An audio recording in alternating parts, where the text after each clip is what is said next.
Di tangan Odah ni ialah item 10 dinar emas yang berketurunan 999.9 emas 24 karat. Ini bahagian hadapan 10 dinar, manakala ini bahagian belakang 10 dinar emas. Berat 10 dinar ni ialah 42.5 gram yang mana nilainya hari ni sekitar RM21,000. Odah ingat lagi, Odah baru sahaja beli 10 dinar ni tahun lepas. Harganya sekitar RM16,000 sahaja.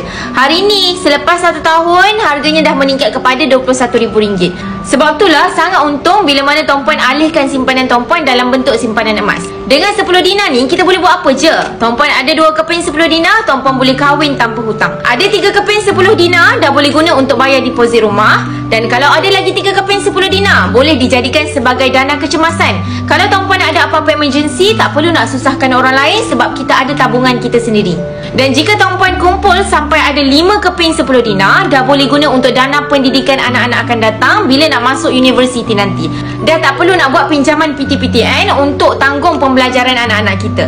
Dan yang paling utama, tuan-puan kumpul sampai ada 15 keping 10 dinar, tuan-puan dah boleh bersara dengan selesa. Simpan emas ni dengan ilmu dan juga matlamat. Bila mana matlamat simpanan kita dah pun tercapai dengan tabungan emas, tuan-puan boleh jual ataupun pajak simpanan emas tuan-puan untuk dapatkan cash. Seronoknya bila kita simpan emas ni, tabungan kita lebih cepat bertambah sebab aura emas berbeza dengan aura duit.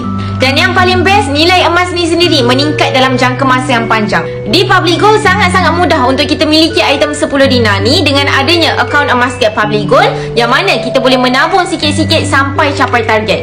Macam mana caranya? Tuan-puan boleh tengok pin video Odah ataupun just klik link di bio. Untuk tuan-puan yang nak belajar lebih banyak tentang ilmu emas dan kewangan, jangan lupa follow Odah rapat-rapat.